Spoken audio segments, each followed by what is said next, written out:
Hello दोस्तों, स्वागत है आपका हमारे यूट्यूब चैनल में। आज की हम जो आपको सच्ची घटना सुनाने जा रहे हैं, ये सब घटना की शुरुआत होती है राजस्थान का एक ज़िला लगता है जयपुर। और जयपुर में ही एक गांव पड़ता है दूदू। उसी गांव की रहने वाली होती है दोस्तों एक नीतू। नीतू है जो है अपने दहाड़ी मजदूरी का काम किया करती थी, अपने बच्चों का जो है भरण पोषण करती थी। दोस्तों जो सारी घर की जिम्मेदारी थी वो नीतू के कंधों पे आ जाती है। उनका एक बेटा था जिनका नाम होता है सौरभ। सौरभ है जो कक्षा 12वीं की पढ़ाई करता था, और दूसरी तरफ इनकी एक बेटी होती है जिनका नाम होता है श्रुति। दोस्तों दोनों बच्चे सुबह 9 बजे स्कूल निकल जाते थे और शाम को 4 बजे घर वापस आया करते थे। दोस्तों सब कुछ इनके परिवार में ठीक ठाक चल रहा था, खुशहाल जिंदगी जीने लगते हैं। तभी दोस्तों एक दूसरे घर में जाकर के उनकी माँ है जो मेहनत करती है, वो कहते हैं कि बच्चे ऐसा करो, तुम इस मेहनत को घर घर जाना छोड़ दीजिए और तुम ऐसा करो सिलाई की मशीन का काम कर लीजिए। दोस्तों तभी उनकी जो माँ होती है वो अपने बच्चों से कहती है कि बेटा जो मशीन है उनको सही कराने के लिए कम से कम 2 से 3 हजार रुपए की जो है जरूरत पड़ेगी, वो हम कहाँ से लेके आएंगे, क्योंकि हम तो रोजमर्रा कमा के लाते हैं और अपना घर का चूल्हा है उसको जलाते हैं। दोस्तों तभी उनके बच्चे उन पर ज्यादा दबाव देते हैं, तो उनकी माँ है जो मान जाती है, कहती है कि कुछ पैसे हमारे पास में पड़े हैं और कुछ रुपए है जो मैं उधार लेके आती हूँ, धीरे धीरे करके उनका कर्ज है जो लौटा दूंगी। दोस्तों अब श्रुति सोचती है कि अब मुझे जो है कपड़ों की सिलाई करने की मशीन खरीदनी है और फिर अच्छे से अपनी माँ को कपड़े सिलने के लिए दे दूंगी, जो थोड़ा पैसा कमाएगी तो घर का गुजारा अच्छे से होने लग जाएगा। तभी दोस्तों उनकी माँ होती है जो रीतू अपने पड़ोसन के घर जाती है और सोचती है कि वहीं से पैसा कुछ उधार लेके आती हूँ। वो जैसे ही पड़ोसन के घर जाके दरवाजा खटखटाती है तो उनकी पड़ोसन बाहर निकल के आती है। दोस्तों उनकी पड़ोसन कहती है कि यहाँ पे मेरा पति हैगा। तभी उनका पति भी आ जाता है और कहता है कि हाँ बताइए कैसे आई है। जो दोस्तों उन पड़ोसन का पति होता है वो नजदीकी पुलिस स्टेशन में एक दरोगा का काम करता था, और वो दोस्तों लंगोट का भी काफी कच्चा था। दोस्तों जैसे उनकी नजर है जो श्रुति पे पड़ती है तो वो देखता है कि खूबसूरत, उसको देख करके उनका मन मचल जाता है और उनकी नीयत में जो है खोट आने लगता है। वो सोचता है कि क्यों ना इसका जो है फायदा उठाया जाए। इस तरह से जो श्रुति होती है अब पड़ोसी को कहने लगती है कि मुझे 3 हजार रुपये लेने हैं। तभी दोस्तों वो पुलिस वाला कहता है कि एक पड़ोसन घर पे आई है तो तुम इसका इंतजार करती हो, और इस तरह से वो उनको पैसे दे देती है और उन्हें अंदर आने के लिए बैठती है। दोस्तों तभी जो उनकी पत्नी है वो भी घर आ जाती है, और उसके बाद में जो श्रुति है अब वो उनको कहने लगती है कि ब्याज पे दे दो, अगर आपके पास वैसे नहीं है तो मैं अगले महीने आपको जो है वो वापस कर दूंगी। दोस्तों जो श्रुति होती है वो दिखने में काफी खूबसूरत थी, और वो 3 हजार रुपये ब्याज पे उनसे ले लेती है और कहती है कि मैं आपको अगले महीने तक लौटा दूंगी। लेकिन दोस्तों जो उनका पड़ोसी होता है वो सोचने लग जाता है किसी न किसी तरीके से इस महिला पे डोरे डाले जाए, और ऐसे ख्याल इस जैसे ही दरोगा के मन में आते हैं तो दूसरी तरफ जो श्रुति होती है वो उनके पास इतने पैसे हो जाते हैं कि जिससे वो अपनी सिलाई की मशीन को ठीक करा सके। अगले दिन होता है दोस्तों वो नजदीकी शहर जाती है और वहां से जाके उस मशीन को लगा करके एक नई मशीन खरीद लेती है, और जैसे ही मशीन वहां पे खरीदती है तो अपनी सिलाई का काम शुरू कर देती है। धीरे धीरे करके उनके पास में काफी अच्छे ग्राहक आने शुरू हो जाते हैं, और सारे गांव की महिलाएं होती हैं जो अब उनसे ही कपड़े सिलवाने आती थी। दोस्तों जो श्रुति होती है अब उनका जो काम है अच्छे तरीके से चलने लग जाता है, और उसकी जो बेटी होती है नीतू के साथ होने वाला है उसे नहीं पता था। दोस्तों ऐसे ही समय निकलता जाता है, और शाम के 5 बजे के आसपास का समय होगा। जो पुलिस वाला है अपने पुलिस स्टेशन से आज थोड़ा जल्दी लौट आता है। उसके बाद थोड़ा समय गुजर जाने के बाद में वो अपनी पत्नी से कहता है कि अभी अभी मेरे जो माँ का फोन आया है और मुझे जो है मायके जाना है। क्योंकि दोस्तों जो पुलिस वाला होता है वो इस मौके की तलाश में ही था, तो अपनी पत्नी को कहता है कि अकेली अपने मायके जा सकती हो। इसके बाद दोस्तों वह कुछ कपड़े और पैसे लेकर के अपने घर से निकल पड़ती है। दोस्तों जैसे वो अपने घर से बाहर जाती है तो वो सोच लेता है, पड़ोसी उनका पुलिस वाला होता है, जो क्यों ना मुझे जो श्रुति की दुकान पर जाना चाहिए। वहां पे जाने के बाद में वो कहता है कि मुझे कुछ पत्नी के कपड़े सिलवाने हैं और उनका नाप लेने के लिए तुम्हें मेरे घर आना पड़ेगा। दोस्तों वो कहता है क्योंकि मेरी पत्नी है जो दुकान पर नहीं आ सकते है यहाँ पर, तो दोस्तों वो दरोगा होता है साफ साफ इस महिला को झूठ बोल देता है। दोस्तों अब जो महिला होती है श्रुति देवी, वो अपने पड़ोसी को कहती है कि मैं थोड़ी बात तुम्हारे घर पे आ जाती हूँ और तुम्हारा जो काम है वो नाप ले जाऊंगी मैं। 15 मिनट गुजर जाने के बाद में दोस्तों जो श्रुति सोचती है कि जो पुलिस वाला है इनके घर जाना भी, उनकी पत्नी का नाप भी लेके आना है। ये महिला है जो जानती नहीं थी कि आज उनकी जो पत्नी है घर पर नहीं है। दोस्तों अपनी दुकान की शटर को बंद करती है और उस दरोगा के घर की तरफ निकल पड़ती है। थोड़ी देर के बाद में जो ऐसे ही उस दरोगा के घर पहुंच जाती है तो वहां पे उनका दरवाजा खटखटाती है। दोस्तों जैसे वो पड़ोसी पुलिस वाला होता है वो दरवाजा खोलता है और श्रुति से कहता है कि मेरी पत्नी जो पड़ोस के घर गई है, तुम अंदर आकर बैठ जाइए। इस तरह से दोस्तों वो उनकी अपनी बातों में फंसा लेता है। चूंकि जो महिला थी वो भोली भाली थी और अंदर जाकर बैठ जाती है।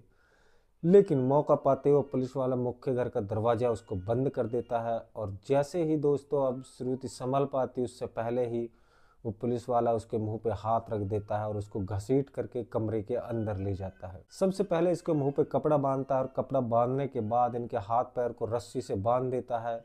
हाथ पैर बांधने के बाद में दोस्तों जो पुलिस वाला होता है अपना काम शुरू कर देता है। अब इसका फायदा उठाने लग जाता है। इस महिला के साथ वो सारे गलत रिश्ते कायम करता है। तब तक दोस्तों जो है उनका मन भर नहीं जाता है। दोस्तों दूसरी तरफ इनकी जो है वो श्रुति है बातों का विरोध कर रही है, लेकिन दोस्तों जो पुलिस वाला अपने काम को अंजाम देता चला जाता है। जैसे ही उनका काम खत्म होता है तो वो इसके हाथ पैर खोलता है, इसके मुंह से कपड़ा भी बाहर निकाल देता है और इसके बाद में दोस्तों जो श्रुति होती है उनको धमकी देता है कि अगर तूने यह बात किसी को बताने की कोशिश की मैं तुम्हारे दोनों बच्चों को जो है जान से मार दूंगा। दोस्तों वो महिला काफी डर जाती है और वो सोचती है कि यह मेरे बच्चों को भी नुकसान पहुंचा सकता है, चूंकि ये तो एक सरकारी आदमी है। वो कहता है कि जब भी मैं तुम्हें घर बुलाऊं तो तुम्हें आना पड़ेगा। तो जो महिला है अब इसके घर से निकल जाती है, पर वो अपने घर पहुंचने के बाद में अब अपनी बेटी और बच्चे का जो है इंतजार करती है और वो अपनी बेटी से आने के बाद में उनको कहती है कि माँ थोड़ा खाना जल्दी बना दो, मुझे बहुत ज़्यादा भूख लगी है। दोस्तों जैसे ही श्रुति अपनी बच्चों के लिए खाना बनाती है तो वो उनको बताती है कि इनको ये बात है जो बताई जाए या नहीं बताई जाए। तभी दोस्तों वो इस कंफ्यूजन में रह जाती है और उनको कुछ नहीं बताती है। वो सोचती है कि ऐसा ना हो कि मैं इनको बता दूं और इनको दोस्तों जो है कुछ जोश आ जाए और ये उनके साथ में कुछ गलत बोल दें, वो ऐसा ना हो कि इनको जो है नुकसान पहुंचा दे। दोस्तों उसे नहीं पता था कि भविष्य में चल के जो ये पुलिस वाला है इनके साथ साथ इनकी बेटी के साथ भी गलत करने का ठान चुका था। ऐसे ही समय निकलता जाता है और एक दिन की बात है कि जैसी श्रुति है अपनी बेटी और उनका बेटा जो है ये तीनों के तीनों बाहर काम सिर जाते हैं, तभी वो बच्चे कहते हैं कि आज हमें स्कूल जाना है, स्कूल खुलने का जो समय हो चुका है। वो जैसे ही वहाँ पे स्कूल चले जाते हैं तो दूसरी तरफ जो दरोगा है अपने स्टेशन पुलिस चले जाते। वह जाने के बाद में अपना काम खत्म करके वो भी 7-8 बजे के आसपास घर वापस आता है और आने के बाद उनको जो है नज़दीकी ठेके से कुछ दारू दुक्कड़ खरीदता है। खरीदने के बाद उन्हें पीने के बाद दोस्तों वो उस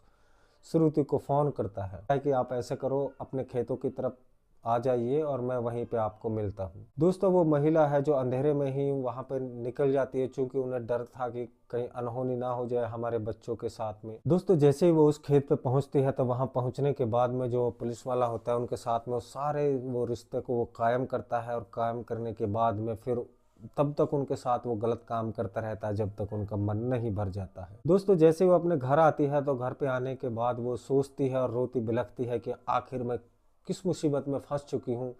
लेकिन दोस्तों उनके पास कोई दूसरा उपाय नहीं था। वो सोचते थे कि अभी जो चलना है ऐसे चलने दीजिए धीरे धीरे करके। दोस्तों अब समय निकलता जाता है और एक दिन का बात होती है कि जो दरोगा होता है वो अपने पुलिस स्टेशन से काम खत्म करके आता है और आने के बाद में वो श्रुति को फ़ोन कर देता है कि आज आपको अपनी बेटी के साथ में मेरे घर आना है। दोस्तों वो कहती है कि मैं अपनी बेटी से बात करूंगी, किसी बहाने सिर मैं उनको आपके घर पे लेके आ जाऊंगी। दोस्तों वो तैयार हो जाती है और अपनी बेटी से कहती है कि चलो ऐसा मेरे साथ में चलो, मुझे कहीं वहाँ दरोगा के पास में कुछ कपड़े दे के जाना है।